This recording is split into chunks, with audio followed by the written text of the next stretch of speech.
Croeso I sianel Blaid Llwyd.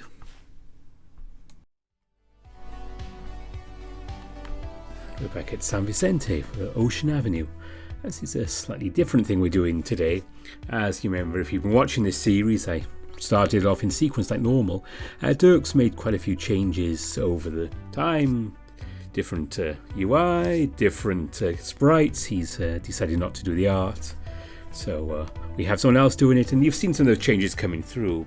I did promise him that once everything was in place, especially for the first day or two, I'd go back and redo these. So I don't know whether we're going to keep the old ones up or not yet. That's to be decided. But we are going to just restart things with the new look. So everything will be nice and consistent from now on. So having said that, let's get into it.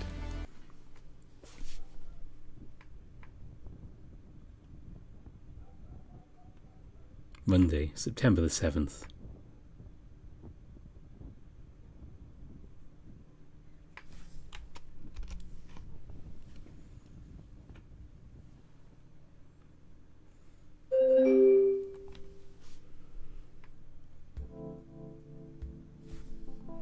Is Marcus here already? Thought he's coming in half an hour. I should get my backpack then. As I reach for the dark green bag propped under the kitchen table, I glance at my phone. Wait. Turns out it's my email notification. Why did they make this as the default tone? The message from NBL Pro Tour Jobs. My heart begins to race. I've been waiting for them to get back to me for 2 weeks now. Why haven't they emailed me until now? They told me to give them a week. Dear Evan, we appreciate your interest in joining the National Beach League Volleyball Tour crew. We had numerous applicants apply and were thoroughly amazed with what everyone brought to the table. We are impressed by your list of accomplishments and qualifications. However, we will not be moving forward with your application of the upcoming spring season. There were many tough cuts made while selecting our candidates. We hope to hear from you again for future seasons and wish you luck with your career journey. The rest of the email contains the interviewer's contact and other company info. The email is threaded to 2 prior emails which have my original application and interview respectively.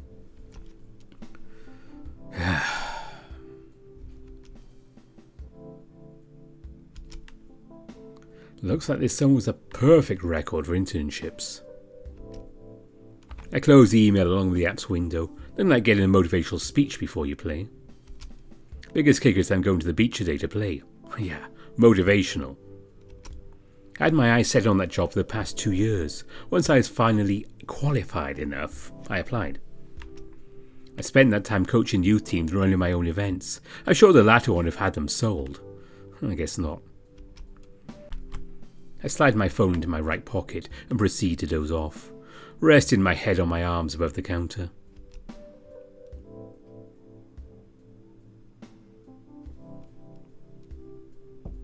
I wake up to someone knocking from outside. My heart skips a beat. I get out of my chair and promptly head to the door. It's a good thing I had nothing else to do earlier. The perks of fun employment. At the door I'm greeted by a German Shepherd 6 inches taller than me. Since I'm the only one home, for now, I have to lock up the house before leaving, after which we chat. Hey. How have you been, Marcus? Haven't seen you in a month. Oh, I'm doing alright. Wish you didn't have to take that summer course. I feel bad for you, man. I've been there before. What's it for? Oh, General Ed. My spring professor was awful. Did you have to? Yeah. History teachers are intense at San Vicente. Marcus holds up his key fob and unlocks his car. We close the doors and buckle in before resuming. I'm still jealous you've been at uni all these years. I'm not sure how much longer I could stand living with my family. Yeah, I can relate to you. We went to high school together and then went our own ways once we graduated. I spent the next 2 years at community college while Marcus spent those years already at university. However, since I'm transferring to San Vicente this year, we'll be back together. Unlike his family, I can't afford 4 years of university. I'm still grateful my parents are helping me pay for college though. Lord knows where I'd be otherwise. Marcus starts the car and exits the driveway, heading towards the main thoroughfare of our hometown. He finally chimes in. Did you ever hear back from the NBL? I wince as he pokes the fresh wound. Yeah. Oh. Sorry, man. Thanks. I guess this wasn't my year. Means I'll have more time to get familiar with San Vicente. Marcus nods, looking back at the road. I stared at him for an extra second. I can't get that nagging voice out of my head. You need to get an internship now, Evan. They won't hand you a job on a golden platter once you graduate. Thanks, Dad. Love you too. Rays of light beam through the windshield as we go down the sizzling freeway. Not only is the asphalt suffering a heat stroke, but so am I. I've been fond of the scorching sun, but I have my reasons to suffer through it. For the game. God, it's so hot out. I mean, look at you. I'd be dying if I had all that fur. My eyes drift towards the temperature gauge. 85 degrees Fahrenheit. Disgusting. My attention diverts as the sound of the asphalt rumbles under the car. Remind me why we're going today? I remark as I get out my flask. The leather seats are roasting my legs. Well, it's the only day I could invite enough guys without all the courts being taken. Most of the time the frat houses invade them with their beer-dyed tables. Fun. I hate it when they leave their single cups on the courts. Well, that's what you get when you put a university next to a beach. Some of their houses are right alongside the shores, so it's not uncommon to see frats and sororities out there all day. And night. Must be a nice lifestyle. I'd only get 2 of the guys to come. Sorry about that. But you'll get to meet the rest of them eventually. You don't have to apologise to them, I get it. Well, it doesn't help it's Labour Day weekend. They're either gone physically or mentally. I could see why. Well, it shocked me that Vic could still come today. Vic? You'll meet him today. Sounds like he's fun at parties. At least I'll have another connection. Being a transfer, I'm going to need all the connections I can get here. Knowing Marcus is a good start, although that's a given for me. The next few minutes drag on as the outside ambience takes over. It isn't until halfway through our 75-minute drive we break the silence again. So, what positions do these guys play for indoor?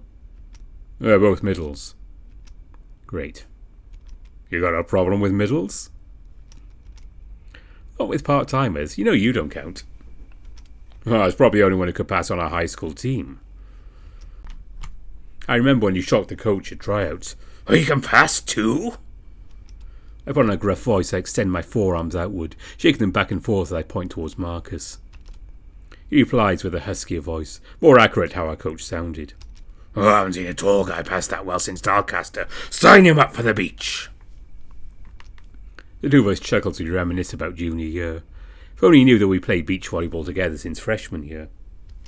Dude, I was so hyped for indoor that season. Remember all the high fives we came up with when we subbed in for each other? You mean like the scissor fist bump, the scissor bump? I start to mimic the move, intersecting my elbows and twisting my upper body sideways. It looks so graceful out there. Marcus continues laughing as he rolls his eyes and starts to smile. Dad was so pissed off when we did that. I will not have my son looking like a ballerina out there. He's already playing a girl's sport. The grin he worked up is suddenly wiped off his face. His lips now pursed, angled down slightly. Crap, my bad. Oh, don't worry about it, man. It was pretty funny. Yeah. It sucks it was one of the only times we were both starters. There are a couple of reasons for that. Or was that the same year we made the varsity beach team? Yeah, I remember going to half of their matches with you. All we ever did was mess around with the starters from the sideline. Didn't they try pairing you up with our other middle? It's pretty common to see indoor programs attempt to make their tall guys into beach volleyball players, usually with little success. Marcus is still recalling it. And didn't you have to take most of the court for serve-receive? Oh yeah, God, that was such a pain. He rolls his eyes, smirking a little. If you weren't driving right now, I'm sure you'd love to reenact it. You're probably going to need to today.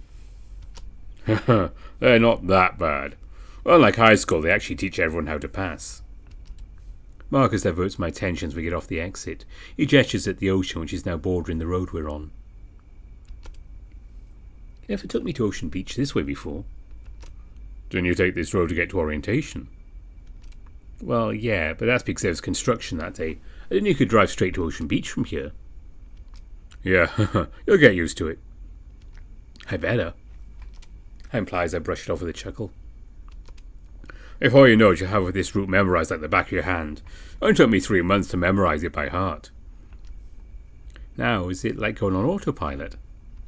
Yeah. Isn't it crazy we'll be going to the same university in a couple of weeks? I turn to the left, eyeing the view of the distant campus. It sure is a beauty. It takes us about 10 minutes to finally reach the campus. Inside are 2 of the physical science buildings along some sort of study hall connecting them. How will I be able to navigate this place? Fortunately, I have the GPS himself sitting next to me. Those buildings are the engineering courses. If only my art courses were as close to the beach. You're still doing art in college? I mean, that's great, man. I just thought... Oh, I'm still doing it. I'm not sure how much longer, though. Oh, don't worry about it. Dad hasn't taken much notice of it. If I had anything to complain about, it'd be the fact it's on the other side of campus, facing the mountains. Any reason why the art buildings are on the mountainside? Marcus pondered the question, giving it some thought before giving an answer in a matter-of-fact fashion. Supposedly it helps the artists get in the zone. In general, it's much quieter than the ocean side. Huh? Oh, it does make sense considering the ocean attracts students like moths. Yeah, right. More people just gravitate towards the beach. Plus, I've heard the art department got the short end of the stick when they were being built. That sucks. I don't like I have a problem with it. They have trails there I can hike after class. That's cool, man. Well, I'm probably one of the only art students who uses it, though. Anybody grew up in an outdoorsy family like you? Whatever you say, Tent Master. I blush and cover my face as Marcus brings up that memory. How was I supposed to know where the extra pole went? I nearly suffocated when it collapsed. No, you didn't. You weren't inside the beast.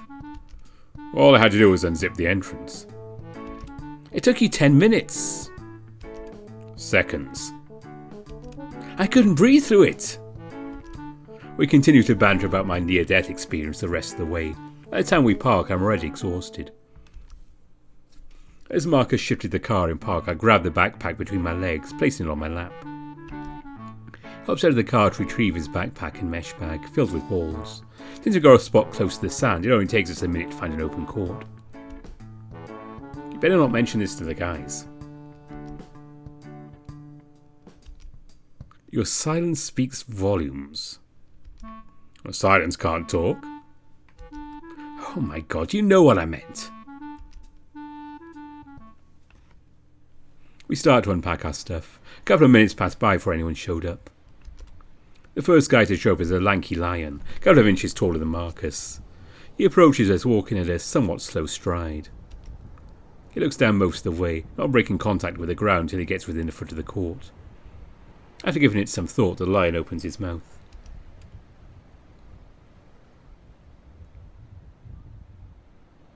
Hello, what's your name?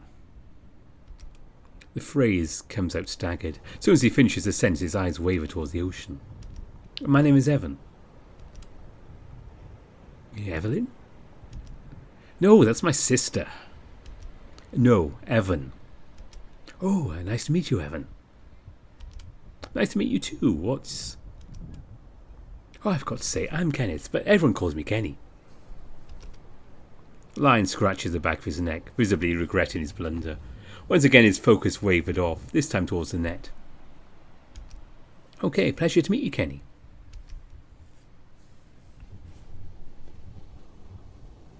He's still distracted even after delivering my retort. Kenny moves on from me, walking towards the pole our bags are at. As he gets there, he puts his backpack down and starts looking at his phone. After acknowledging Marcus, Kenny continues to check his phone. Marcus walks to me, moving us a few feet away from Kenny. Oh, don't worry about it. Sometimes he has a hard time picking up things. Oh, that's not a problem. Is he any different when he plays? A little bit. Our conversation drops for a minute and I come up with another question. How did you guys meet? We both play on the beach and indoor club teams. Wait, you guys have a beach club team? Yeah. Really? My community college didn't have a beach team? Yeah. Kenny's a year behind us. When he joined last year, we became well acquainted. He's pretty chill once you get to know him. It just takes a while to open up. That's a relief. I thought I gave off bad vibes or something. I look back towards Kenny. He's still on his phone, but now he's starting to swipe at it, apparently playing something. Marcus cues me to walk back with him so we can visit with Kenny. Once we start heading back, Kenny swiftly puts his phone away, acknowledging us with a subtle grin. How you been, Kenny? It's been like 3 months since we last hung out. It really has. I was working on a piece for school. I couldn't get it off my mind. Oh, that's cool.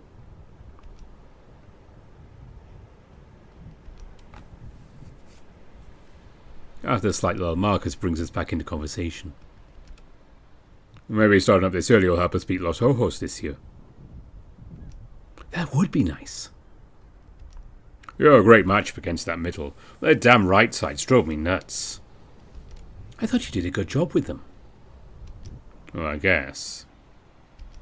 Marcus trails off, shrugging off the compliment. Well, when I rotated to the back row, it was hell defending against them. Didn't help that either outsides were half a foot shorter than you, like your friend. Kenny nonchalantly points at me with his palm up. Is he calling me short? Short people can block too. Just because I lack height doesn't mean I can't compete with you. I sighed. Don't think about it, Evan. There's more to you than your length. Oh, Evan, I've got to tell you, I'm back to playing outside now. For the most part. Marcus rolls his eyes benevolently. I expected Kenny's expression to lighten up after that. Reverts back into a plain stare. Well, that's nice. I knew you hated playing middle. Well, I hadn't played club during high school. I would have gone insane. There were many times Marcus was forced to play middle for our high school team. I don't know if he'd still be playing today if he hadn't joined a club team. It really takes me back on the old nostalgia train. Did you also play club back in high school, Kenny? He looks familiar, but then again I've encountered a million faces at those club tournaments. Not really. Didn't start playing volleyball until I was 17. My dad thought I was too big not to be playing a sport. The three of us give a brief chuckle. I only played for my high school team. Oh. I guess he's not that notable. Usually guys that tall are idols in the volleyball scene. Kenny looked back down at his phone. I thought we had to be here by 4. He holds up his phone, giving us a quizzical expression. It's 4:19. Who's supposed to be the 4th person? Vic. Okay, that makes sense. Whoever this Vic person was, he's living up to some sort of expectation. Sounds very reliable to me. You bet I am. I feel a weight suddenly land on my right shoulder. I flinch and nearly somersaults. I fall forward onto the sand. Once I finish landing, I crawl on my back to see a massive hyena looking down at me. Jesus Christ. He's so huge. Are you Vic? Are you on the beach patrol? No. It's a pleasure to meet you. The hyena envelops my hand with his as he gives the firm handshake businessmen aspire for. Like a miniature doll in comparison. My full name is Victor, but you can call me Vic Vector Victorious. Stinky? No one calls me Stinky. Wait, what? Kenny looks away, his expression mixed between abashed and amused. Vic inhales quickly. Let's call me Vic, that's what I normally go by. All the commotion diverted my attention away from the 5th person, standing along Vic, dragging a cooler with wheels. There appeared to be a white vixen about my height, wearing a t-shirt and short shorts. Is this why you asked me if I was on the beach patrol? I point and turn my head to the cooler the vixen is pulling. Vic slightly lowers his voice but raises his pitch. Maybe? He grins as he looks at it, then back at me. Marcus looks a little displeased, sighing as he speaks. Again, Victor. Don't act like you don't take from the pot. Vic raised his eyebrow, raising his upper lip. Hey, you can introduce me to your friend, Vic. The attention shifts towards the Vixen, who finally breaks their silence. Wow, I'm not even important enough to introduce. They get up on their tippy toes and leap, attempting to whack Vic on the back of the head. Well, they got his neck. It was an attempt. Ow, Selma, what was that for? Now you took away the chance to introduce myself? Unbelievable. Selma sighs. They're about to elbow Vic in the side for a thwart in their attempt mid-motion. Thankfully, the two self-diffuse the situation, dissipating any possible tension. You spaz. You oaf. I'm sorry, Evan, she's a handful. Selma grins as Vic places an arm over her. Eager on the last laughs, he gives her arm a tiny flick. Selma rolls her eyes before redirecting her attention back to us. I ignore the obvious "how did you guys meet" question, saving it for another time. I don't want to make it awkward in case things were complicated. Marcus redirects the conversation back to volleyball. We should probably start soon. I'm sure the Greek houses are going to kick us off in the next hour and a half. Once again, Kenny glances at his phone and reveals the time to us. 4:30. Feel free to hop in, Selma. I bet Vic will thank you later. Oh, please. Selma and I are intercollegiate athletes. He daintily places his hand on his chest, pretending to act pompous. They do laugh off the remark as Marcus mouths Selma, blink twice if he needs help, who is more than happy to accept the request. The five of us walk onto the court.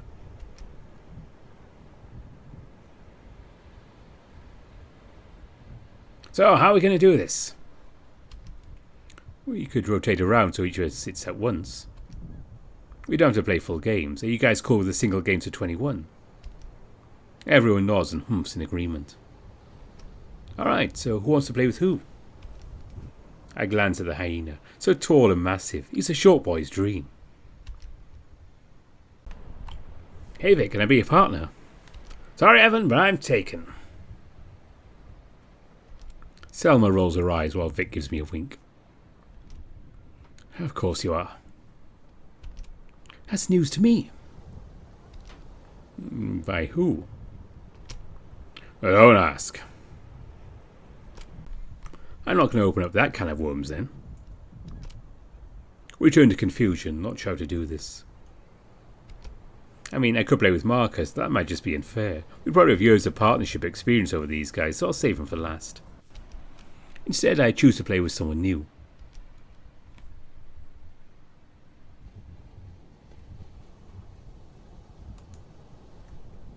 I might as well make it fair height-wise. Kind of a game of tall versus short. That wouldn't be fair. You're kind of right. It'll be a quick one, that's for sure. Short rallies with nothing but aces from the short guys and kills from the tall guys. I'm sure I could have kept up with you two. Kenny squints at me. Man, this guy needs to have more faith in the short people. Maybe? Kinda? Whatever. No use thinking about it now. Hey, yeah, you can count on me. I'll be your side. You can count on me. Huh? Nothing. He sheepishly smiles back at me. If you don't mind, I'll stay for this game. Our lab report shouldn't take me more than 15 minutes. And yet you spent 4 hours on it last night instead of visiting me. And I got just as much pleasure from it. I think we should start before things get out of hand. So, you're ready to start? Yeah, ready when you are. Oh, sure. Where did Vic go? Let's get it! Vic charges towards Marcus, throwing down a double-handed high-five to him as he proceeds to lap his half of the court. With the way Marcus reacted, the transaction looked pretty painful. At least he took it like a champ. After lapping the court, Vic walks back to the centre of his side. Okay, I'm ready. You guys want to serve? You guys can have it. You should see Kenny serve. It whizzes like a bullet. Looks like I made the right choice then. I assume you want to serve first then? Sure. I grab one of the balls laying by the mesh bag and toss it to Kenny. He gives the ball a spin in his hand and stops it with a slap. Looks like he has a routine with it too. I get in position ready to start. I signal the other side with a thumbs up.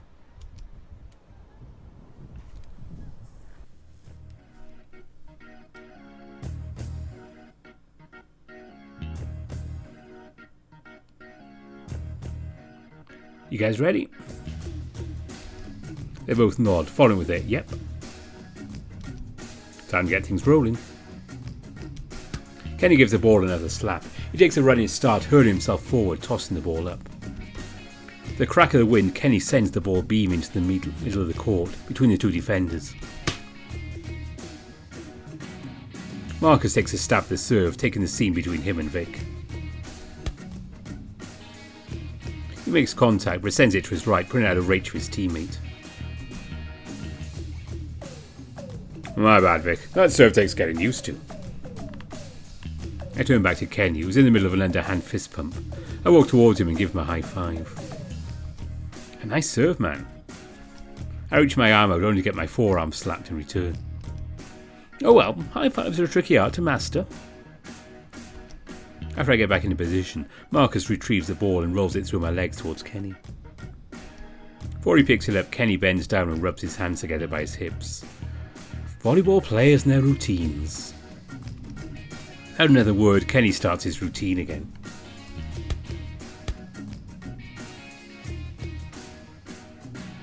One spin, two slaps the ball and a two-step running start before the toss. This time Marcus is more fortunate returning the ball. Vic runs the target and sets Marcus. Kenny is by the net now, lining himself up with a two. Of course I'm stuck with passing duty for this game. Kenny aligns his left arm with Marcus' hitting arm. I bunker down his line ready to take the attack head on. Damn it, it's a roll shot. The ball sails over Kenny's hands and onto the short right side of the court. I remain in place, knowing I had no chance of saving that one. Nice shot, Marcus. Thanks. Vic gives Marcus a stern look. How can you do me dirty like that? That set was butter. Vic scrunches his shoulders, shrugging outwardly. Marcus huffs lightheartedly. Wait a minute, I've got to pick a side. Even if I dug that ball, we'd have been clueless afterwards. I should ask now at least. Hey, Kenny, what side do you want to play?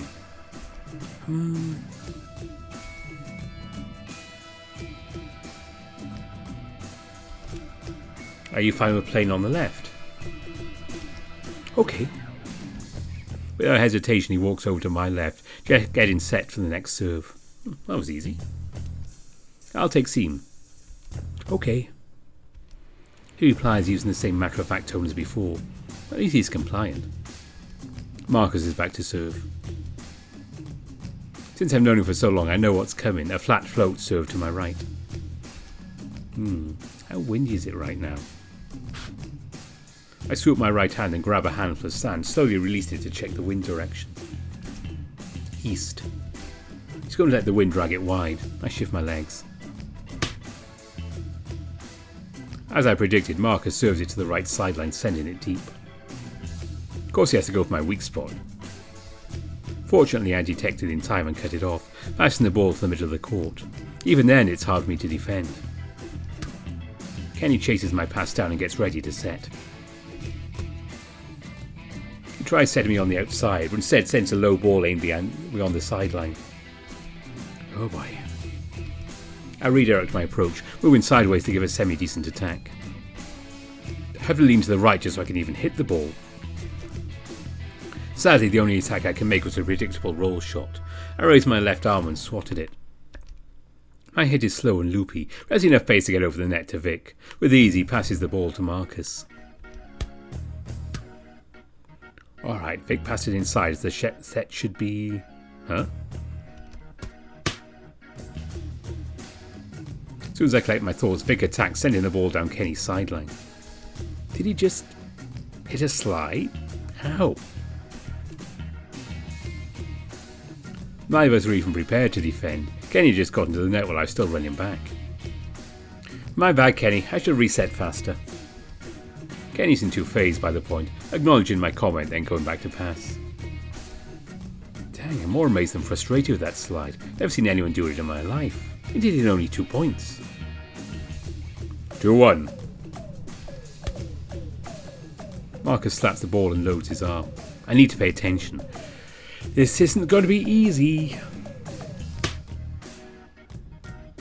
This time Marcus aims his serve at Kenny. Of course he would target the giant. I shift left, taking away the path to Kenny. It isn't perfect, but I managed to keep the ball off the net, sending it towards the left pole. Set me inside. Instead of relying on his hands, Kenny extends his platform and gives me a bump set. Fortunately, it's off the mark again. This time the set is right on top of him. Move left, move left. I exclaim to get Kenny out of the way. He shuffles left, enough to give me space to hit. Once again I give an easy return, sending the ball to the middle of the court. This time Marcus vehemently calls off Vic, receiving the hit himself. Hey, set me an A. What? Focus, Evan. Look at the player, not the caller. Vic sets Marcus towards the sideline, far away from where Kenny expected him to be, and left the entire back court to myself. Where should I stand? Take line, Kenny. Running late, Kenny jumps on a diagonal, attempting to block Marcus' view of the entire sideline. He jumped too late. He's going for the deep angle. I scurry towards the left side, only making it 2/3 of the way before I see a ball whiz to my left, smacking the ground with a fierce thump. If his attack was slower, I had gotten that. Ah! Kenny looks visibly disappointed. I do my best to cheer him up. Hey, we got this. Next point. I say with my best optimistic inflection. Without any further comments, the two of us move on, setting up for the next serve.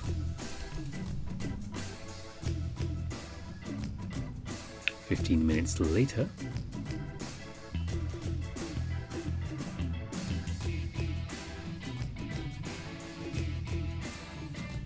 Things start to get worse for me and Kenny. Marcus and Vic have scored 7 straight on us. Thank goodness we reached a technical timeout, the 21-point mark.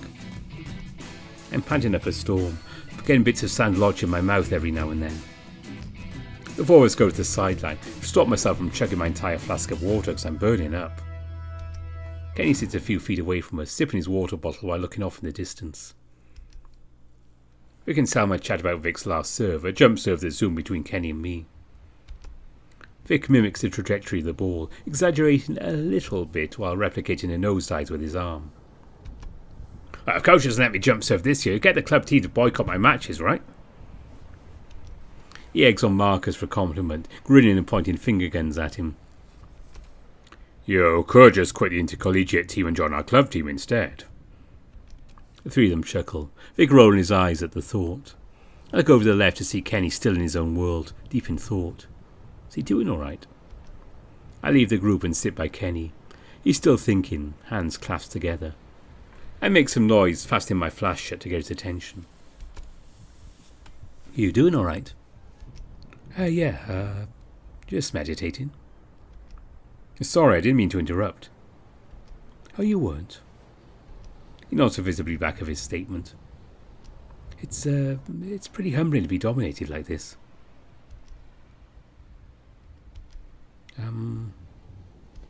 He looks away from me, lips sealed in a flat line. Sorry about that. Oh, you're fine. What were you saying? I was just going to say I needed a break like this, so that's all. He takes intermittent looks at me. Well, if you need anything, let me know. I'm transferring here this year. Oh. I look forward to seeing you there. I'm going to put my stuff away. Let us know when you're ready. Okay.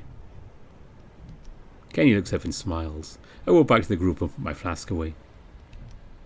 We rest for another 30 seconds before starting up again. Vic turns and shouts out to everyone. Ready to finish this thing? Yeah. Sure am. Kenny, you ready to keep playing? Sure. Kenny stands up and walks back to us. He puts his bottle away, then trots onto the court. The four of us get ready to continue.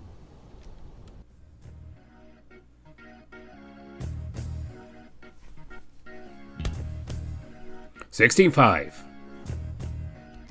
Kenny and I slip back into position. There's a lull in our banter. I can hear the ocean in the background. Vic tosses the ball up with a hefty amount of spin. I go. The serve starts to dip. I extend my arms out, scooping the ball with my platform. I turn to Kenny. Set me on. Kenny runs the ball and gives me a set tight to the net. It's too tight. I dash to the net, praying it won't cross the net just yet. I can't hit this. Unless... As I jump and extend my arms, I reach for the ball, relying on my last resort. I knuckle the ball over with my index and middle fingers. The ball floats past Vic's block and straight behind him to the corner. Yes! I fist pump the air and high-five Kenny as I walk back to the service line. I turn back to him. Can you keep me off the net next time? I like the idea though. Alright. He gives it some thought, giving off a serious look while pondering it. He walks back to the net holding the same expression. The ball rolls to me. I take a brief stop to collect my breath. One serve, 1 point at a time. I pick the ball up and get ready to serve. 6 serving 16. I hold the ball in front of me with two hands, arms straight and stiff. I give a low forward toss and leap into my serve. I send the ball curving left, aiming for Vic. Marcus starts to move left. This time he's out of reach. The wind that he used on me earlier comes back to haunt him. I send the ball towards Vic's left shoulder. Take it, Vic. Vic lifts his arms, hesitant at first. The ball reaches his forearms but bounces off the side of his platform, aiming outwards towards the pole. Marcus bolts on a dime. He shifts his balance left and runs after the errant pass. He dives for it, landing in the sand and covering his chest in it. Ugh. Sets off, keep it in. Marcus shouts to Vic. This will be easy to return. However, Vic ignores the precaution and sends the ball over with a hard hit. Is he crazy? Yet it comes over just fine. I scoop the straight shot and send it to Kenny, who's waiting patiently at the net. Up, passes off. I back off as Kenny comes into set. Set me outside. This time Kenny's wide set works to my advantage. However, it's 10 feet off the net. Even Vic pulls off the net, expecting an easy return. Back to square one. You know what? Screw it, I'm going for broke. I take 2 steps forward and leap, banking on my leg power. I'm going to show these giants that I can hit too. I load my arms and swing as hard as I can. Into the net. That was humiliating. My bad, Kenny. I'll give it in play next time. I exchange a high five with him. He nods and makes a slight grin. Don't worry, you'll get it. He walks back to pass, this time with a smile on his face. Why? Never mind. I should be happy he doesn't look dejected anymore. I pick the ball up and roll it back to Marcus. After the game, the rest of the match continued as expected. Vic and Marcus continued to pick on Kenny's setting, making me look bad as I sent back nothing but free balls.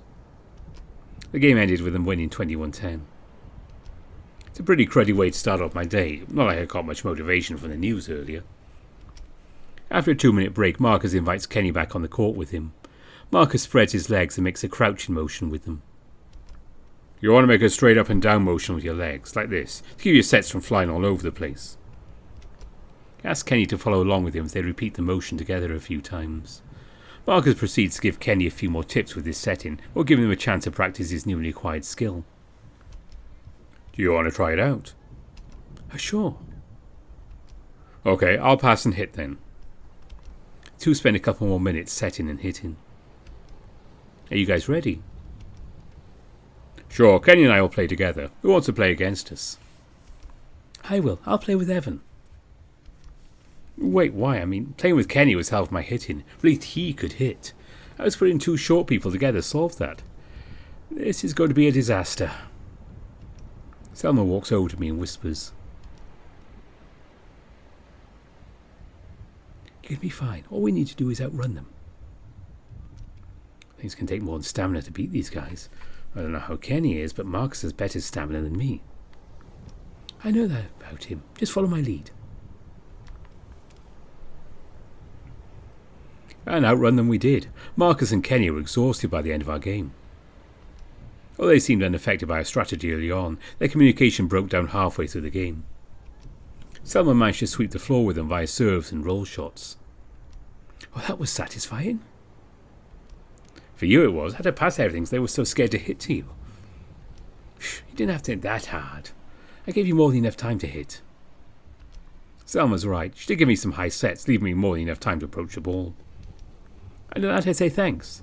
Can't tell you how many guys I know set the ball way too low. We continue ranting about our setting experiences as we rejoin the group. This break we take a little bit longer to catch up with each other. For me, this meant explaining how I got here. Talk about how I knew Marcus before this and how I transferred here. They take the fact a lot better than I expected.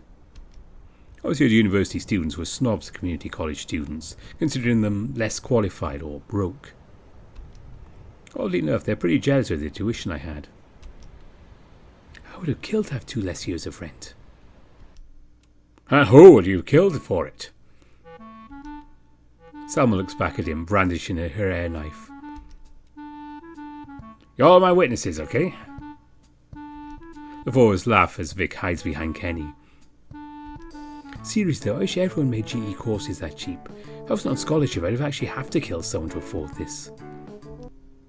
I have the money. You could kill me if you had to. He remains unfazed. The rest of us go silent. Breaking the silence, Vic pops up from behind Kenny and pushes him forward. Oh, then I have nothing to worry about. I'm not counting you out. I have to back Selma here. We could use your body for science. I heard there are biologists out there can extract the tall genes. You make for a great subject. You would be a legend. No, you're all crazy. He stands up and starts running away. It wasn't too long until he wore himself out and sauntered back to his original spot.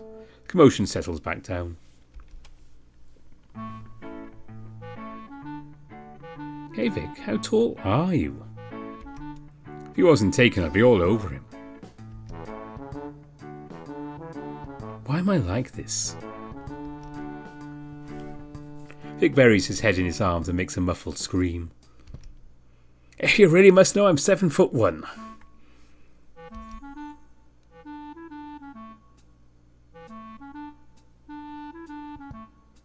Oh my lord.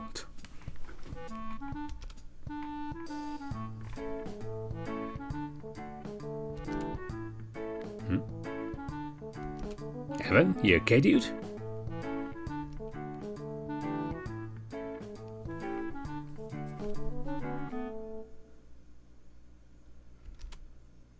I think you broke him. Try rewiring the mainframe, Vic. Vic grabs me in a headlock and gives me a noogie. My heart is racing now. Like this?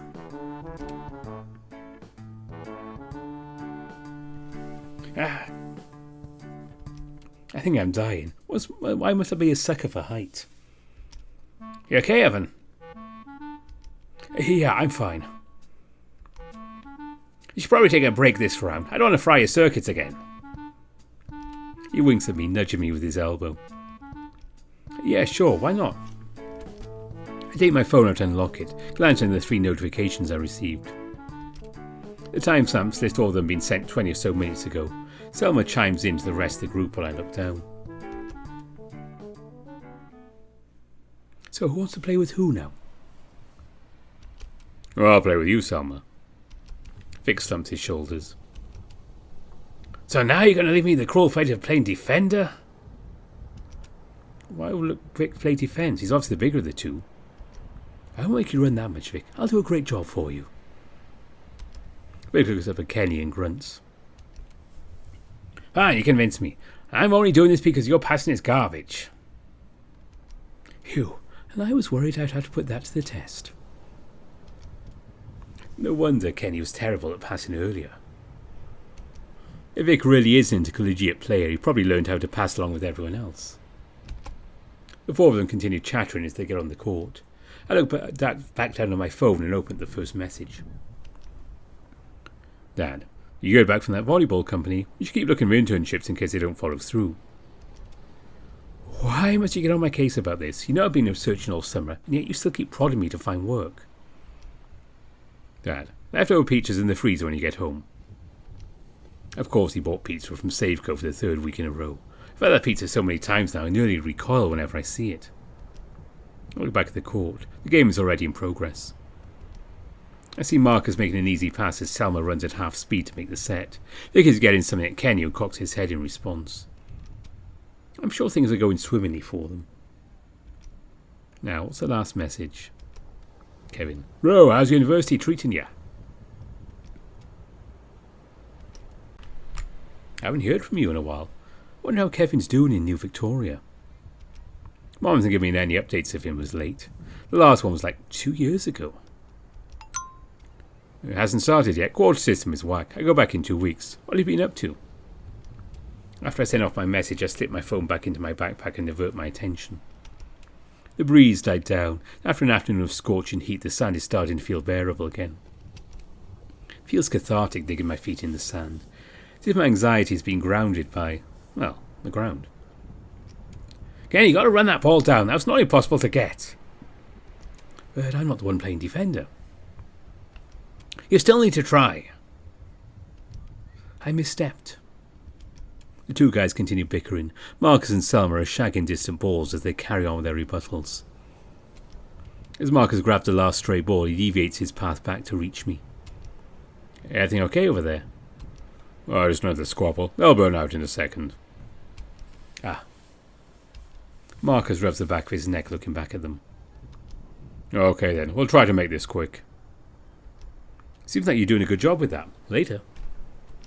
Marcus walks back on the court, giving a casual underhand high five to Sal when she walks back to serve. I took my phone back out, opening it to a new message.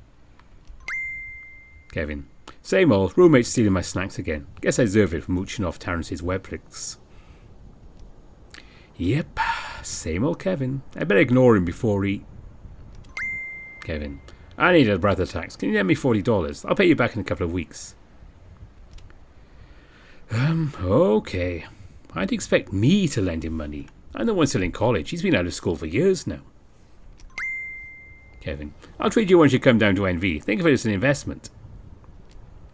But, wait, huh? Does he think I have the money? He should be asking Mom or Dad. Better give me one hell of a dinner once I see him again. Okay, I'll budbuck you. You better treat me once I get there, though. Recipient typing icon popped up within seconds. This better be worth it. Yeah!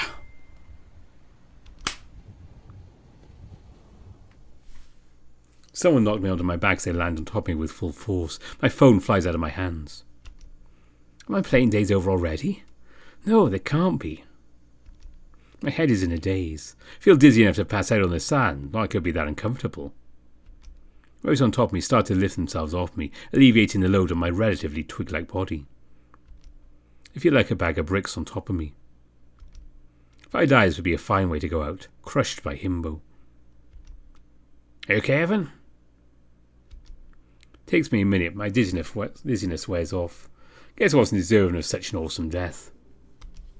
My head's a little bruised, my condition is back to full strength. Yeah, I don't think I've ever been trucked that hard. You took a pretty rough landing. Sorry about that, I was trying to save the ball. He turns to Vic, staring him down as he finishes his sentence. Yeah, bro, you went all out for it, but you didn't even check your surroundings. You can't think about that when saving a play. Like my coach says, you've got to sacrifice your body. You also sacrificed Evan's body. Just collateral damage. You're not helping your case. The two reignite their banter, stepping away from me to resume. Do you need anything? My apartment is nearby if you want me to bring ice. I think I'm good. It wasn't that bad of a hit, just very forceful. When Kenny commits to something, he commits. Sometimes that even means he'll forget what's around him. I sure learned that the hard way. Yep, at least it wasn't Vic. You'd have been flattened like a pancake if you tried to do that.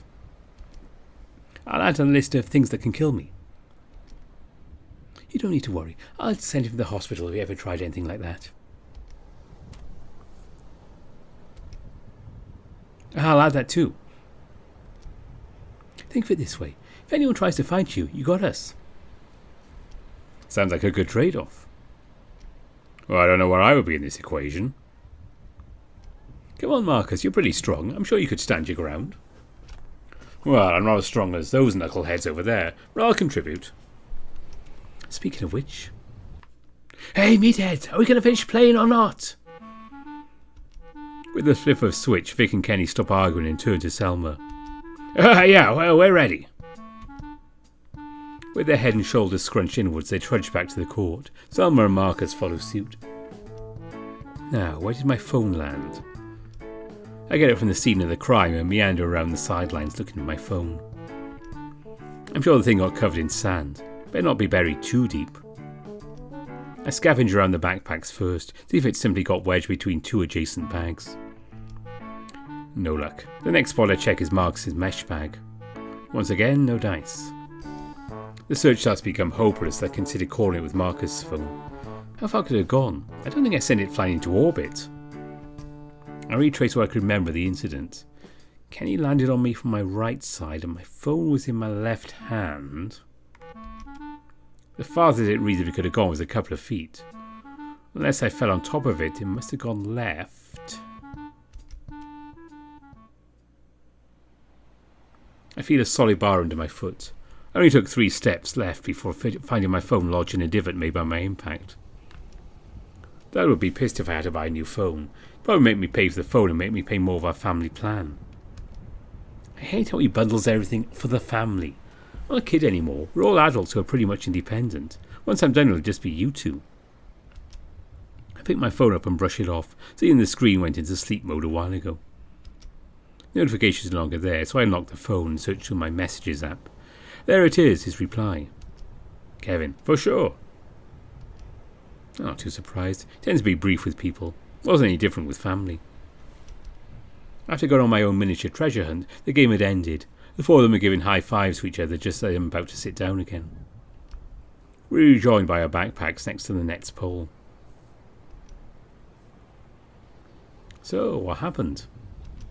Marcus turns to me as the others are still digging through their bags. Oh, it went alright. Nothing too special. 21-6 isn't mundane. We got obliterated by them. Vic blurts out while Kenny turns around. That's more in line with what I thought happened. Kenny raises an eyebrow. I thought it was fair. They just wore us out.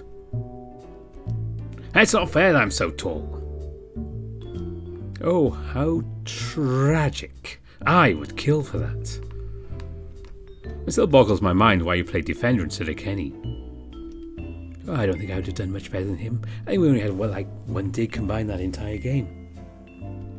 It's neither our strong suits. However, unlike Kenny, I had to learn some passing for the intercollegiate team. You know, you two could have switch blocked. Vic's face goes blank. What's switch blocking? How'd they even make it to 6 points? You mean both of us pass? Well, kinda. You know, whoever hits the ball over blocks while the other guy plays defender. I know what it is, I'm just disappointed. I didn't think of that sooner. I can't believe I was that stupid. I don't think you're stupid. Kenny replies with a cheeky grin and friendly eyes. That's because you're a theatre major, you dingus. Vic playfully slaps Kenny on the back of the head. You sure act like one. If you saw my engineering classes, you think I'm brain dead. That's really unfair of Vic to say. Just because it's not related major doesn't mean you're dumb. Every major has its share of tough work, just in different ways. This stuff drives me nuts with my parents. They put my sister on a pedestal of becoming an accountant, then brush off the work I'd done for my sports management major. I'm not doing it because it's easy. That's pretty condescending to say, Vic. The theatre major thing. Theatre students aren't inherently dumb. That's a joke, man. I know it's also challenging. Ahina says to me in lower tone as Kenny glances away. Hey, sticking around with each other. I'm sure you'll keep up with us. Oh, okay. I wasn't sure. He paused for a bit. So, do you want to partner up now with a bully? He puffs his chest out as he points to himself with his thumb. Yeah, why not? If you pick on Kenny again, I'll make sure to run you dry. Anything but that. Oh, I will. Vic cowers as he squats in the sand. I got you need help, Evan. Vic's eyes widen and he turns to Selma, then back to me. I will do anything you ask. Cool. I do need a water bottle after this match. Done. We give each other a high five, fist bump combo, and get up before Vic motions the other three. Yo, who wants to play us now? The three look at each other, eyeing each other to figure out. Well, I think Marcus should take a break. He's been carrying all of us. We laugh as Marcus grins sheepishly and rolls his eyes. Well, I couldn't have done it without my partners. So you'll play against us with Ken then? Sure, come on, Kenny. The Arctic Fox motions at the lion. He grabs the ball and the two join us on the court. Want to roll for serve again, Vic? You're not going to beat you this time. Right. Psh.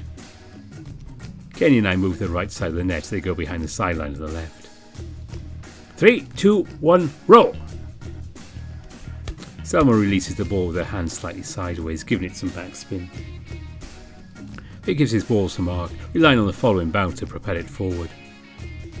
Vic's ball brushes up against the other sideline while Selma's only travels halfway across the court. Looks like we're going Dutch tonight. We could do double or nothing, but I don't want to be rude. Loser pays for the winner's dinner? Bet. Alright, so we'll stay on this side. Okay, we'll take receive. I limbo to the net next to Vic's sides as Selma goes the other way. I'm greeted by a hooligan on the other side. Let's get it! Like the previous time with Marcus, he raises his arms up and swings down full force to give me a double high five. I outstretch mine in response. Well, I can't feel my hands anymore. Maybe that'll be a good thing. You want to serve first? Yeah, why not? Vic's boisterous attitude immediately subdues. The players on the other side are ready to pass. I make sure to give a thumbs up to everyone to confirm. Let's get it.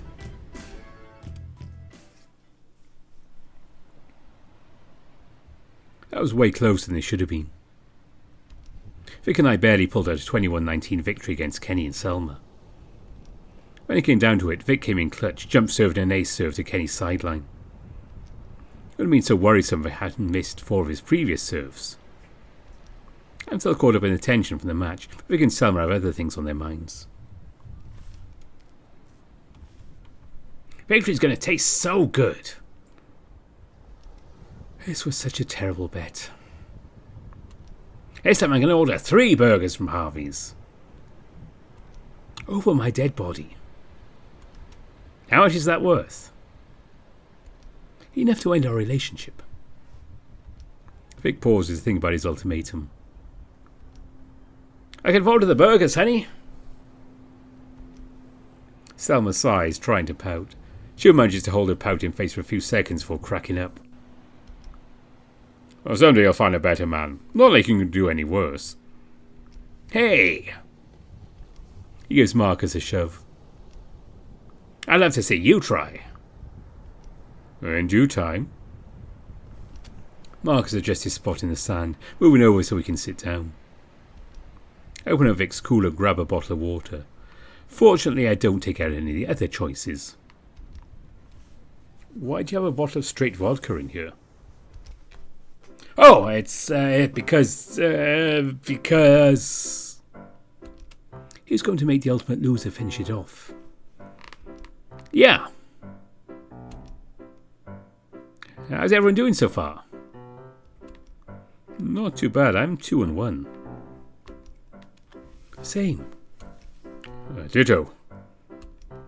Guys, I think we're all 2-1. Vic's mouth goes agape as he places his hands on his cheeks. How's that possible? If we went 2-1, then that must mean... Kenny? Kenny looks down at the sand. Kenny? Yeah? What's your record? How many games did we play today? 4 so far. That's my record. Wins or losses? Kenny squirms in his spot. Losses. You played 4 games already? Yeah, why'd you ask? So you played with everyone? Yep. Looks like you have a head start then. Hopefully you won't be too intoxicated by the time we finish our game. Have fun. Vic pats it off his cooler and then stands up. You guys ready to finish off the night? Yeah. The only person I haven't played with yet is... you. She glares at Vic. Oh, poor you. The two chuckle as he helps Selma up. I guess that means we're playing against Marcus and Evan. Cool. Ready, Marcus? Yep. We prop ourselves up off the sand. Time to rekindle some old memories.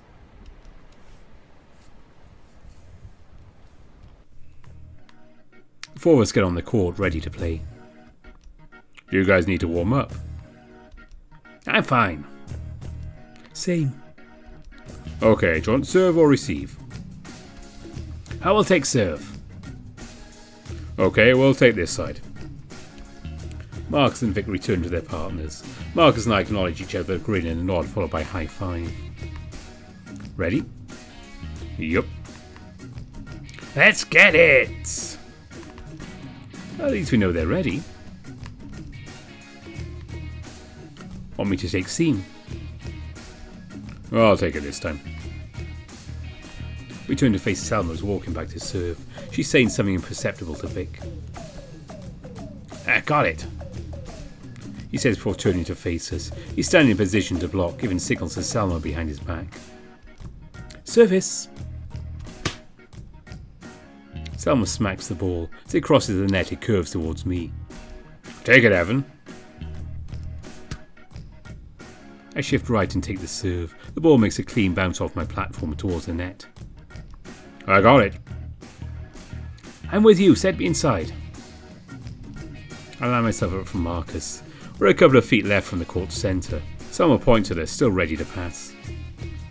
What's the option? Vic steps up, committing to the block. He's taking away my angle. Marcus raises his arms up and gives me a crisp overhand set. It's high enough for me to make a thought-out decision. He's taking line. Oh, crap. You faked the angle block. I'm running out of time to choose. Where's Selma? She's still near the back line. Though she's moving to cover my angle, she thinks I'm going to send it deep. I know what to do now.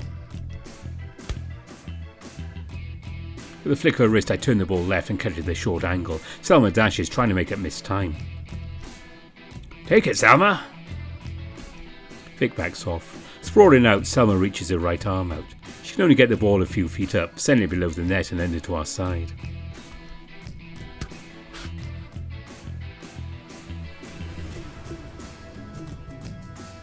Nice work, Marcus. Nice shot. Marcus saved me with that call. There's no way in hell I could have beaten Vic's block otherwise. Pick up the ball and go back to serve. One serve. Marcus stands in front of the net, gives me signals. Serve Vic's line and dig his angle. Got it. With a straightforward approach, I toss the ball and propel it down Vic's right side. It's going deep. A bit too deep. However, Vic raises his arms and tomahawks the ball up. It isn't very pretty, but it's enough for Selma to dish off a decent set to Vic. Time for some action. Marcus reminds me what he's blocking, bringing his right hand behind him and holding out one finger, and move towards Vic's angle. Set me a 5. Selma takes a quick peek at our side before looking back and sending the medium speed set to Vic's outside. He has arc, but enough speed to make a split-second decision. Camp in the middle of the court, waiting for Vic to jump. With a step close, Vic rises in the air, ready to swing. I pull left, moving further into his angle. Vic turns mid-air to face me. He's ready to pelt me, no mercy. Crap! As Vic starts to swing, Marcus turns his block inwards at the last minute. Vic rips the ball into the block, which bounces back onto his side and past Selma, landing behind them in bounds. Yes, Marcus! I give him a swift high five to celebrate. Oh, thanks. He grins back, not showing too much expression. I pick up the ball and go back to serve again. One serve. I glance at Marcus's signals. Same thing as last time. I got it. 2-0. I toss the ball forward, putting more momentum into my approach. This time my serve beams over the net, falling to Vic's lap. He makes another shaky pass a few feet to his right. Oh, Vic, stay off! Selma runs down the errant pass and pops a high ball for Vic to return. Without having to say it, Marcus is already pulling off the net and splitting the court with me, ready for the free ball. No one up, send it wherever. Unlike his recent attack, Vic's comes into this one slower and hits it back with more caution. It's approaching me. I go! I'm with you, set me straight. Vic is back on the net by the time I make my pass. It's a poke, pull off. Marcus sends a poke shot to Vic's right. He peels off and gets enough leverage under the ball to make a controlled pass to Selma. I got it, set me a 2. Since he's already facing inwards, Vic has a head start on his approach. Selma gives him a faster and lower set. She turns to cover. You got one up, he's taking line. I run to the right sideline and open up. Marcus lines up with Vic's right shoulder, leaving me with the entire right side. This is going to hurt.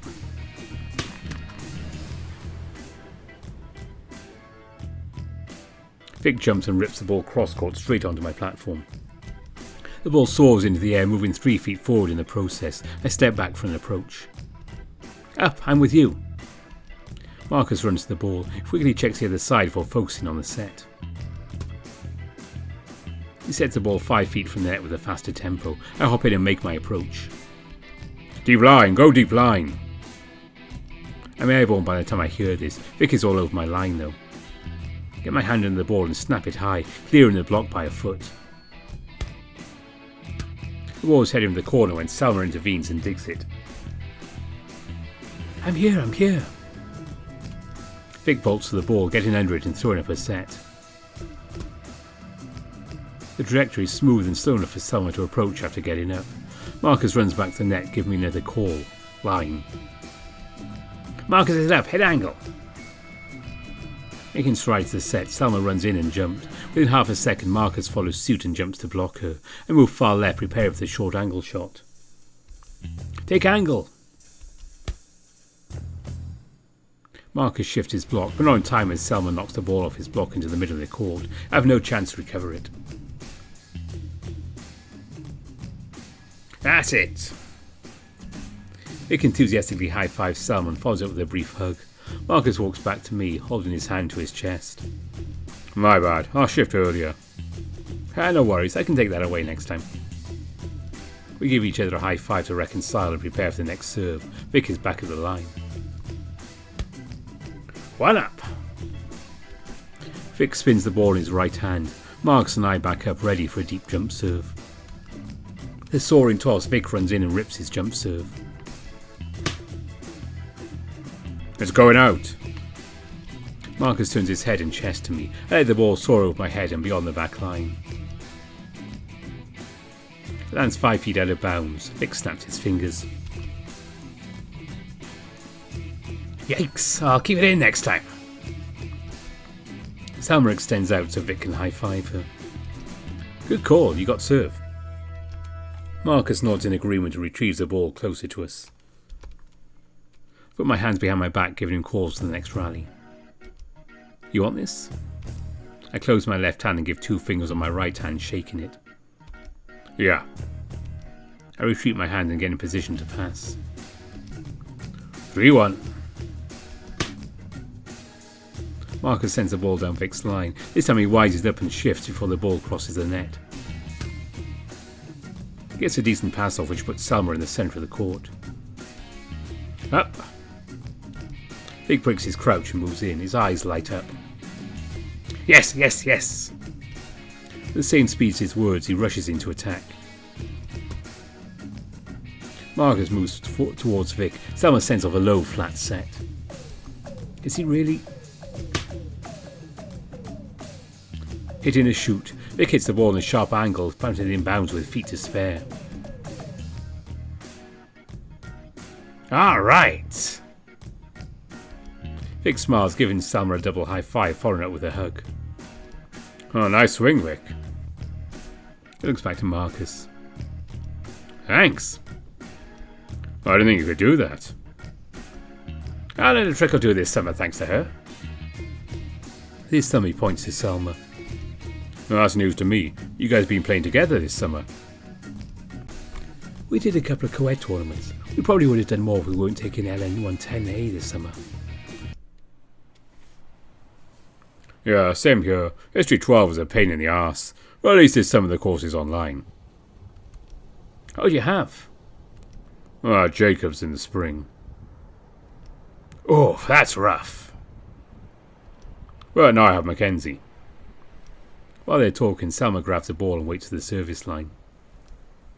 Jacob's last winter. Worst GE of my life.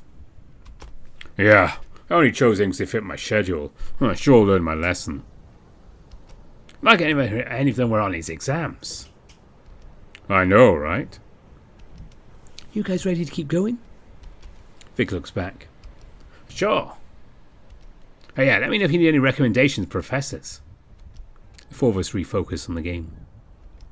Okay then, 2 serving 3. Selma cocks her arm back, signalling to serve.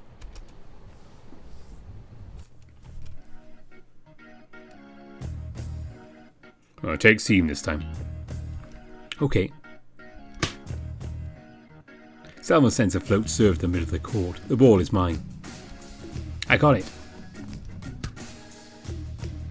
I butt in and receive the serve. I have no problems keeping in line with me. Marcus moves to my side and gets in front of me, setting the ball. Swing angle. I jump to hit, looking at the block. Why does he want me to swing there? Wait, I see. I swing hard between Vic's arms, which are spread wide apart. I manage to hit the inside of his right arm and send the ball back to our side, making it land out of bounds. I give a fist pump. Great call, Marcus. I point back, using the same hand to high-five him. I'm amazed he saw that opening. What a nice swing. I retrieve the ball from Ken, whose lap the ball landed in. Keep it up. Can do. It's my turn to serve again. I slow my pace down as I get to the service line. 1 serve. 4-2. I glance at Mark's new signals before I on the other side. Vic shifted left, leaving Selma more of the court. She's pinched him in. Might as well exploit that. Should I expose Selma's new seam? I have no idea what that means. So we'll go for yes. Might as well move the pressure to her. Once again I send the ball deep to her right. Selma got to the ball in time and passed it high, easy for Vic to set.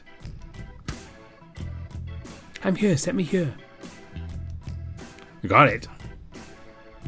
Marcus pulls off the net to pass with me. Vicente is a good distance away from the net. Both of them are off. Selma slows down her approach. What short? I pull up, expecting it to happen. Selma rolls the ball short to Marcus' side, making me run cross-court to retrieve it. It's dropping fast. It takes me a diving effort to save it. Up. I didn't give Marcus much time. Better off situation, he sends a high free ball back over to buy us time. When I get up and transition back to pass, he stays to block. Free ball, I got it. Selma clears the area, leaving Vic to pass. You got one up. Perfect, set me a purple. Vic turns to his right and runs behind Selma. Marcus picks us up and follows him, holding 2 fingers behind his back briefly. I need to haul ass to dig his line. I run over to the left side, expecting the straight shot. And as predicted, he hits it right to me. The ball hits my shoulder and flies high right above me. Pass is off. Marcus runs to me, giving me a high bump set away from the net. Watch, Vic, he's pulling off. I see the hyena shuffling back, still facing sideways.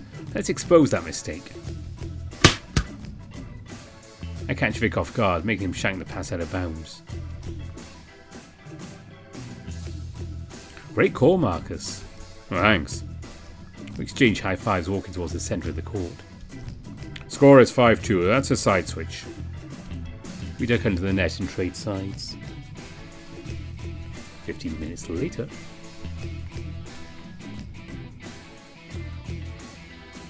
"35 points passed and things are too close for comfort. We had the lead for most of the game. Swing line.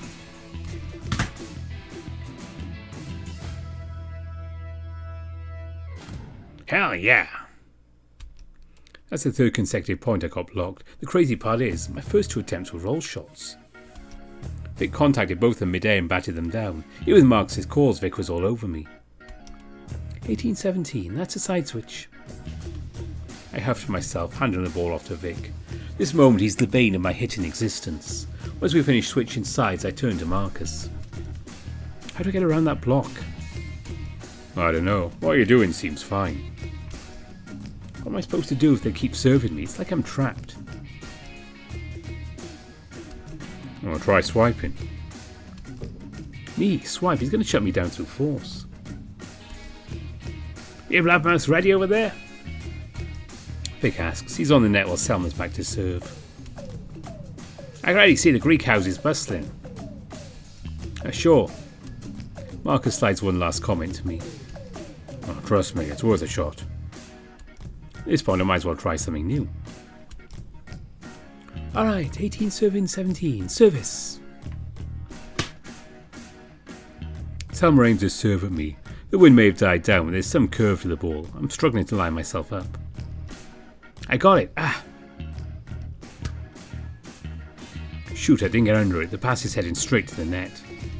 Marcus runs to the net and leans right to set it. With some finesse, he manages to set me without touching the net. You're tight.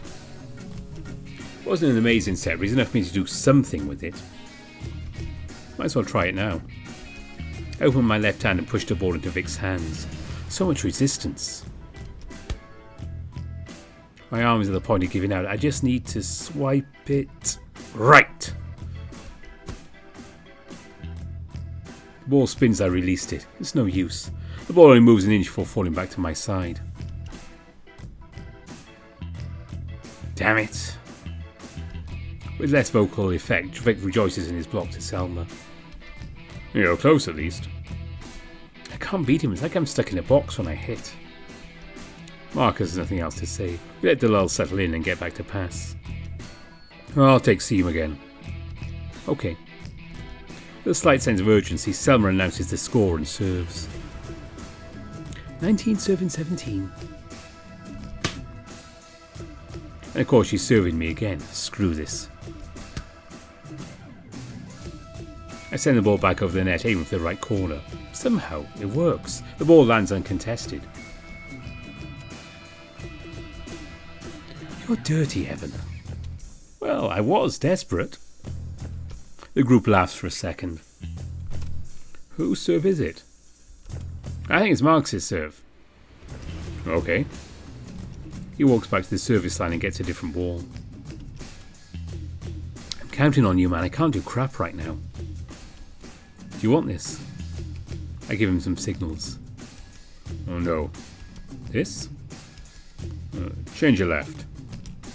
I move my left arm, pretending to adjust my signal. I keep it sealed as a fist. Yep. It's our little secret we do sometimes to throw off the other team. 18-19. Service. With a two-step approach, Marcus floats the ball to Salma and makes easy work out of it. Set me outside. I'm on it. Vic raises his arms and sets Salma near the pole. Wait, is Marcus blocking her again? But why? Marcus crouches, ready to leap and block her. When she jumps, Marcus turns and pulls out. Deep line! Deep line! Even Vic is fooled by Marcus's facade of a block. Selma lowers her hurting arm and pokes the ball to his back corner. With the extra time required, Marcus runs back and scoops the shot, giving me plenty of time to come in and set. I'm here, set me straight up. I get into the sending ball and give Marcus a hand set straight up on the outside. Picks up acceleration, making a swift leap to attack the ball. Vic is right on his line. Angle, angle, angle! I yell, making sure to get through to him. Even with his massive block, Vic left a narrow gap for him, but it's closing fast. Marcus gets his hand over the ball and pokes it down by some miracle. It crosses the net and lands short as Salma who lays herself out in the sand.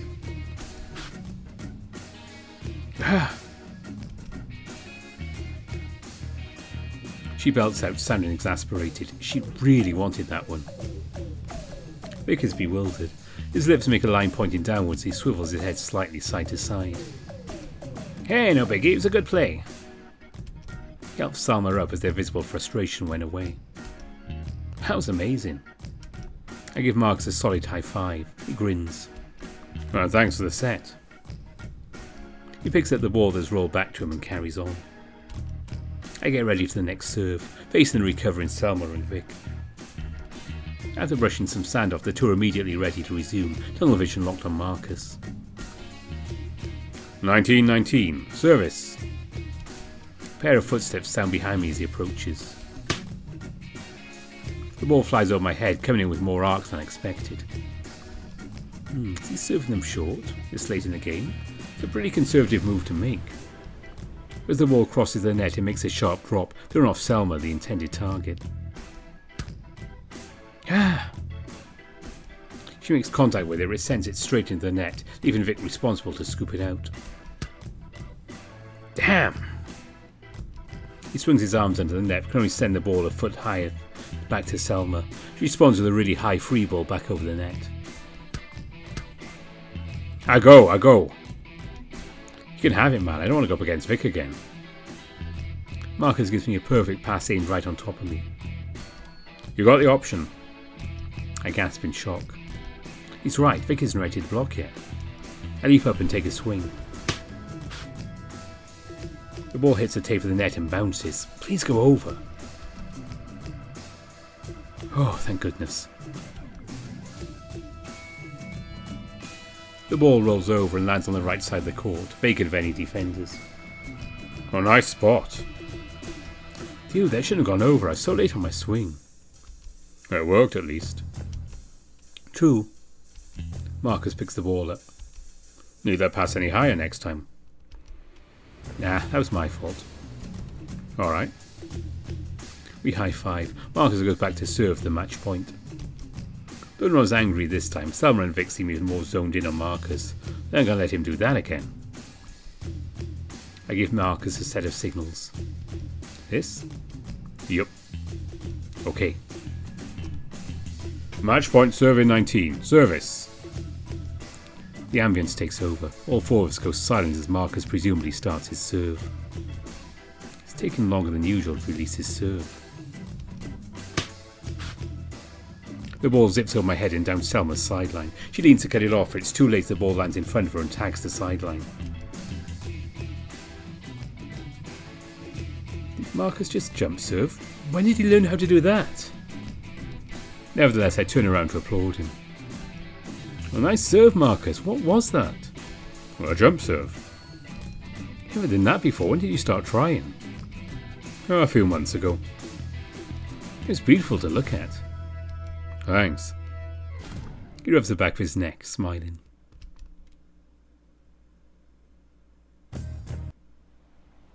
As we walk back towards our stuff, we're interrupted by a loud sigh. God, you guys are tough, but it's a good game. Thanks, same to you. While we're talking, Vic walks back to his cooler and slumps next to it. I think I'm going to have to drink this game away. Vic places up her body on top of it, putting on a performance. Can you give the vodka bottle to Kenny? Vic breaks character and starts to think. Yeah, where is he? Kenny isn't even in sight. Last time I saw him was at the beginning of the game. I didn't even bother to check after that. Oh, Vic? Yes? Are you trying to poison my teammates? What are you talking about? I'm sure most of your team could down that thing as pre-game. You're right about a lot of those guys, but I haven't seen Kenny do that. We pause and take a quick glance around looking for him. Ken, are you doing okay? Yeah. A sequence of splattering noises followed up. It's coming from a nearby bathroom.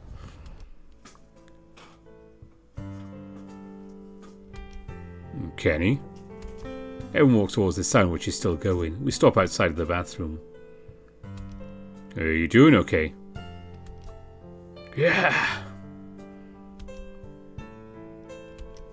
I feel awful. Bro, I'm so sorry for doing this to you.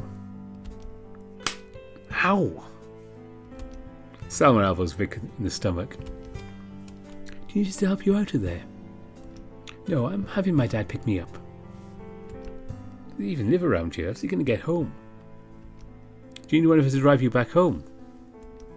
Kenny audibly spits again. It takes him a few seconds, but he manages to regain his composure and speak again. It's fine. I can call my dad to get me. Did you drive here? No, I walked. My house is a 30-minute walk from here. Oh, if you want, I can stay here with you until he comes. No, it's fine. He just told me he's 5 minutes away. Don't let me hold your back. Alright then, I hope you feel better. Same, man. I won't pre-pressure you next time. Oh, don't worry about it, Vic. Four of us begin walking back to the court. Should probably stay here in case he feels worse. I'm going to stay back, guys. Alright. They continue on without me, starting to pack up the volleyball equipment. You feeling any better in there? Oh, better. I wasn't even sick.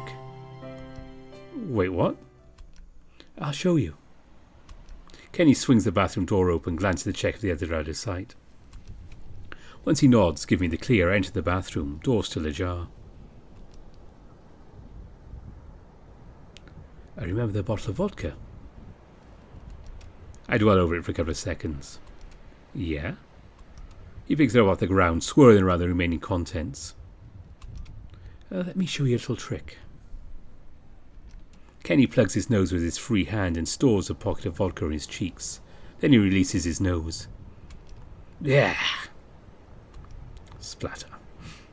The lion spits up the liquid, emphasizing his heaving motions. Immediately follows it up with a couple of retching noises. And that's how you fake vomit. Wow, that was quite impressive, Kenny. If I wasn't in here, you'd have fooled me. Oh, glad you did a convincing job. Helps I hate the taste of alcohol. It's not my thing. It's not that almost everyone I know drinks to some capacity. People get super confused when I show up to parties and refuse to drink. I'm sorry to hear about the pressure. Oh, don't worry about it. Some people have tried to pressure me before, just like Vic just did. But I always find a way out of it. Typically, I'll say that I'm the designated driver. Even if I didn't drive there. Or bring any friends. That's great you don't give in to that stuff. I was worried Vic was starting to bully you. Seemed like it all day today. Two of us left to go back and forth with each other. He'll start spazzing out and that'll be my cue to mess with him. It's in my veins as an actor to pursue my role. Also, he does the same back to me. I think we both enjoy it. That's good.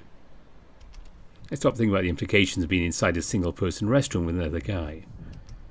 Maybe I should leave you then. Don't want any passers-by getting the wrong idea. Sounds like a good idea. Hope I'll see you again at school. Same. As I leave, Kenny dumps the remaining contents of the bottle into the toilet and flushes. If I could close the door, he hands me the bottle, implying for me to throw it out. I can see why you wouldn't want to be caught with it on hand, especially as someone who doesn't drink.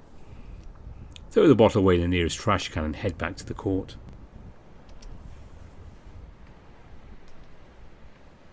While we're getting our stuff, a couple of partygoers already on the court setting up beer-dyed tables. Remember that chick from sociology? The one with the ass. If only they were talking about pet donkeys. Yeah, that one. She's coming tonight. Says she's hella good at Rage Cage. You better be ready to send it tonight. You know it. The second partygoer pauses once he saw the volleyball next to his feet. Looking around, the first person he sees is me. Yeah, is this yours? Yeah. And so the other 7 around you.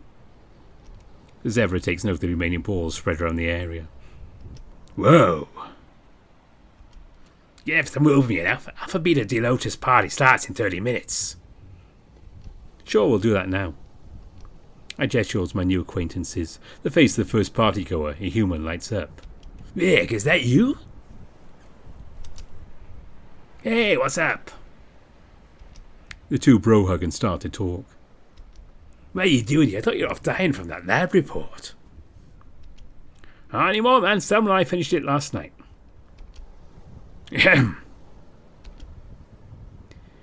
I finished my part last night. Selma completed hers this afternoon. Yeah, this dumbass here distracted me earlier. Yeah, you gotta screw her over like that. My attention from them dozes obviously 5 more balls still left out. Might as well get this over with. Pick up the remaining balls and put them back into Marcus's bag. He never told me why he has a set of balls in a mesh bag. This was the first time I'd seen him with him. And speaking of the devil, there he is walking back, taking the change in scenery. Well, they're setting up already. Yeah, already?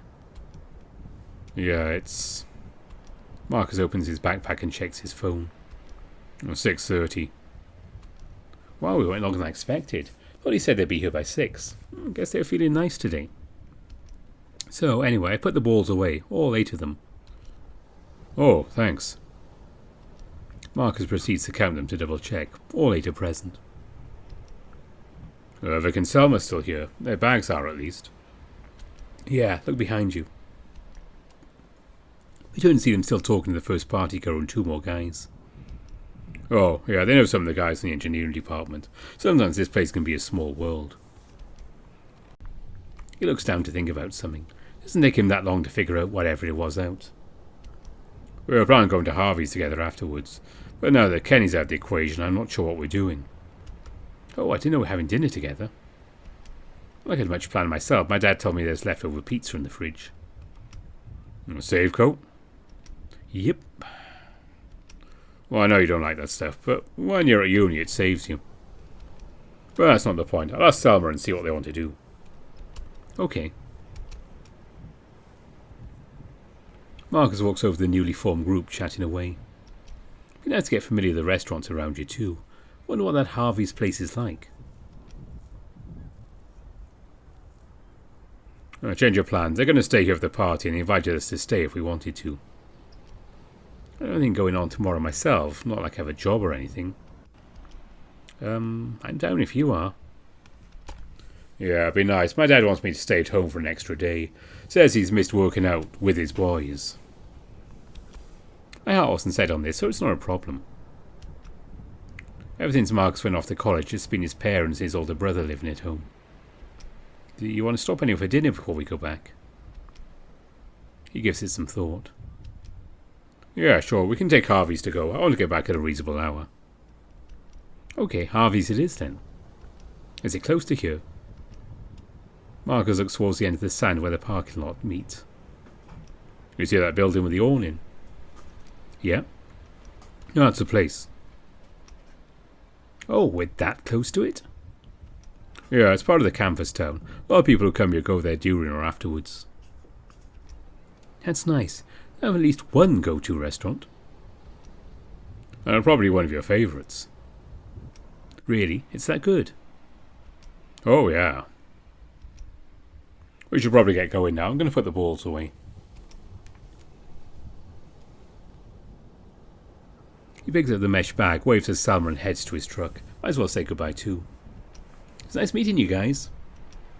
The group freezes for a second but continues talking. Selma turns back and gives a brief nod. Nice meeting you too. She turns back and resumes chatting. It'd be nice to have an inn to these parties. Lord knows I hear the rumours about how hard it is to get into one here. Marcus and I throw our bags into the car, only bringing our phones and wallets, and his keys with us. Since the restaurant is a block inland, we don't have to deal with as much commotion from the beach. There's a neon green sign on top that reads Harvey's Burgers and Smoothies. By the time we arrive, it was 6:45. The sun is starting to set, emphasising the sign's brightness. There's only about a dozen people in front of us. It's right about it being the go-to place. What do you recommend here? I mean, what specifically? I have to assume that burgers and smoothies are their best things. Well, it's pretty open-ended here if you're talking about the burgers. You start with a patty and bun of choice and add on from there. Point to the menu, which shows the buffet style of ordering and pricing. Well, if you're curious, their fan favourite is a combo called the Swiss Lady. It's a meat patty with Swiss cheese, caramelised onions, romaine lettuce, honey glazed bacon. All those things sound amazing. I am sold. And garlic aioli on a brioche bun. So close. Oh, sounds pretty good. I'd probably do that without the sauce and aioli. Call me crazy, but I hate sauces and condiments inside my burger, especially mustard. Why add messy ingredients to flavour the burger when you can infuse it with initial ingredients? Like I said, call me crazy. Yeah, you can't always find the perfect burger, but sometimes you have to settle. Now that I'm on my own, I have to hinder myself doing that. Right. And as our conversation drops for a bit. During that lull, the line moves up 8 spaces. What about the smoothies, Marcus? What about them? Is there a certain flavour this place is known for?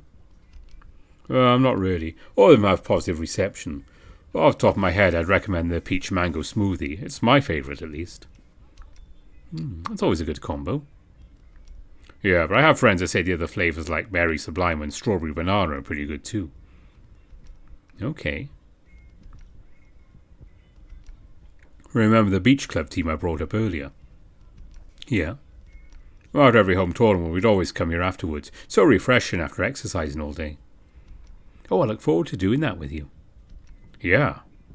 At least I don't cut anyone. What do you mean they don't cut anyone?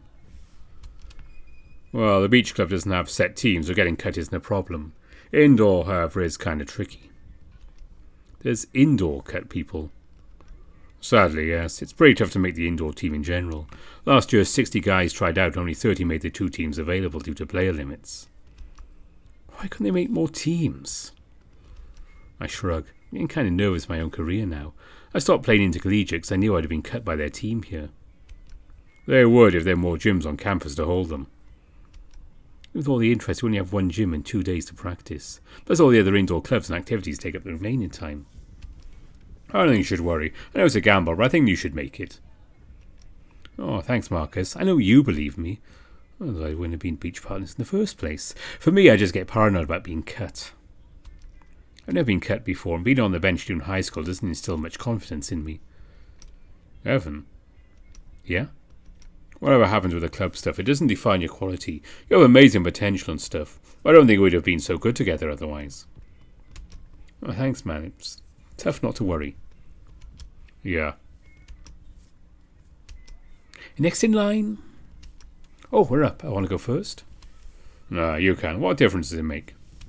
Yeah, I guess. Can I have your Swiss lady without the sauces? Okay, one out of the combo. Comes with fries and a drink. Sure, for the drink, can I get the berry sublime smoothie? Yep, that'll be $1 extra. You cool with that? Yeah. Anything else? That's all for my bill. Could I take it to go? Alright, that comes out to be $14.08. For 14? I only charge that much for a burger combo. Yes, that's the luxury tax for being on a college campus. Okay, here's my card. Thanks. The cashier swipes my card and punches a few buttons on his register. A receipt pops out, which he tears off and hands to me. Here you go, kid. Your number will be 54. Have a good one. Thanks, you too. Harvey. My mind ponders the name on the receipt while Marcus makes his order. It takes him a minute. Once he's finished, we walk out the courtyard to wait for our orders. Is that the Harvey? Harvey? Oh, no, just a coincidence. The actual owner, Harvey, cooks in the back. I've never seen the legend myself. Ah, gotcha. Threw me for a loop there. Yeah, that guy always cracks jokes about it. Says it pisses off the owner when he pretends to be him. I've heard a voice yell from the back once or twice when he's done it. Oh, yikes. Probably shouldn't have hired a jokester with the same name. Here's a mistake. We will continue to talk about small things intermittently for the next few minutes for our orders are called. Pick our bags up and head back to Marcus's truck. We sit in the cargo bed and open our meals. I scurry through my items and unwrap my burger first. It smells amazing. I open it and... crap, they put the white sauce on my burger. You mean the aioli? Yeah. Are you going to ask them to change it? Not after that nightmare of a line. I'll deal with it. Okay. Begrudgingly, I take a bite of the burger. This is amazing. I let the bite settle in my mouth. The aioli is the perfect finishing touch. Yes, I'll have to make an exception here. What do you think? I think you helped me find the perfect burger. That amazing? It's up there with my favourites. I continue to chomp down on the burger, remaining satisfied throughout. The fries and smoothie don't let me down either. Who knew a berry and lime shake would taste this good? We take the next few minutes to finish our meals, hardly talking through the process. Once we finish, we throw out our trash, get in the car and leave.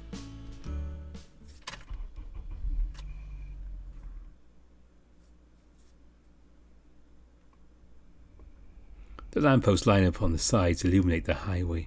We are 30 minutes away from my house and all I could do is stare out the window. Conversation died down between me and Marcus long ago. At this point we were far enough inland the beach was long behind us. All that's left now are the tall office buildings adjacent to the road. We're basically on a straight shot home. Then something caught my eye from Marcus's rearview mirror. Blue and red flashing lights blink behind us. Is Marcus speeding? He won't be caught dead doing that. The lights are growing, coming closer and closer to us. My body tenses up. I need to tell him. Marcus, you know there's a cop behind us? Yeah. You're not breaking any speed limits, are you? He checks his speedometer. No, I'm still going 65. No broken lights or anything? Nope, all of them were working when we pulled out. The cop car is now behind us. I really don't want this to be how I end my night. Could be someone else. As soon as he says that, the car in front of us changes lanes, moving into the fast lane and accelerating. The cop car follows suit. As he speeds up, he sounds off his siren and lights his spotlights at the escaping car. Phew, what a relief. Okay, that scared me. Don't know how you stay so calm around cop cars. Police vehicles? Yeah, those. Same thing. You know my dad's a police officer, right? Yeah, and so's your brother, I know. Marcus frowns, probably thinking about how to put it for me. The light came and went with the lights above a few times before he answers. When you're around officers for a majority of your life, it kind of numbs you to their presence. Oh, I never thought of it like that. Like, I know you grew up around officers, but I never thought it took away the fear of seeing one near you. Yeah, it becomes pretty normal when you're so exposed. He trails off as he finished. It's a minute-long pause. We fumble around trying to restart the conversation. At least they're still doing all right. Dad and Trevor made 5 arrests this week. 5? In 1 week? My eyes bulge when he says that. Yeah, it's been a busy week for them considering today's Labour Day. They keep telling me about how the West Side is bringing more crime to town. More crime? Marcus winces slightly. He took some time to respond. Yeah, Dad says it keeps happening towards the west side of the county. The part close to the city. Oak Hills is a pretty tame place relative to the city. However, since the West End borders Helvetica, a city with about 300,000 people, tends to bring in some runarounds from the city. Well, he's been saying that for the past 3 years. Don't really see anything when I'm back home. Maybe it's the city life making me jaded. Puts on his best impression of his dad while saying city life. We both laugh at the attempt. I'm sure if they worked in San Vicente, though, they would have a field day. Well, there are a lot more population per capita in the city. Yes, that makes sense. Yeah, in San Vicente you can hear sirens and emergency vehicles go by all the time. Then again, police headquarters are adjacent to the campus, and there's a fire station 2 blocks away. Sounds like you guys have a lot of protection. Yeah, seems like it.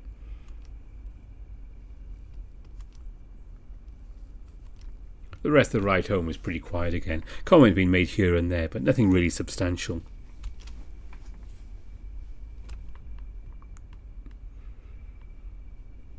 After taking 90 minutes to drive from San Vicente, we finally arrive at my house. Clock on Marcus's dashboard reads 9:02. Marcus pulls up the curb in front of my house and stops the car. It's fun hanging out today. Can't wait to move in with you in 2 weeks. Yeah, it'll be nice getting new roommates. My current ones and I are pretty much done with each other. I'm sure an entire school year would do that to you. A regular school year was already chaotic enough. Once we realised they were all extending our stay for the summer, that was the final straw. Did you know them really before moving in? Well, not really. Their 2 seniors are also a couple. Emphasis on were. Oh boy. Worst part was since it was a 2-bedroom apartment, I got kicked out of my room and had to sleep on the couch for half the year. So it was mostly you who was done with this BS. Yep, couldn't say it to their faces, but they treated me like crap just because I was younger than them. You won't understand this. They said that every time I tried to use the oven, even after I stopped one of them from setting the oven on fire. Oh dear Lord, how can you stay in that apartment? It's like seeing war flashbacks anytime you see something in the house. Well, actually, the apartment itself is really nice. Old, albeit in good shape. Perfect fit for 2 people. I kind of realised I was brought in as a third just to make the rent cheaper. How much is it per person when there's only 2 people? Well, $980 a month. With utilities, it's about $1,050, but it's quite a steal for living in San Vicente. Most places there are ridiculously expensive. You have to pay $2,000 for a studio or live with 5 people. Isn't it a blessing that you know me? Well, that we don't hate each other, yes. Oh, you. I give him a cheesy glance back as if I were in a sitcom. I should probably leave now. I don't want my dad thinking I joined the other side. Yeah, I should probably do that. If you ask who did it, blame me. Gotcha. He snapped his fingers and pointed to me. See you soon. See ya. I grab my stuff and get out of the car. I shut the door and walk to the front door of my house. While doing so, Marcus starts his car up and leaves. I really hope he's this lax when I live with him. I open the door and head in.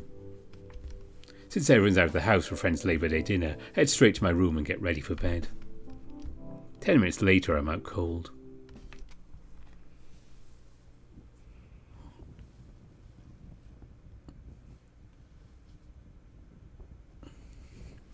And as we time skip to September the 19th, the Saturday, we're going to end things here for the video.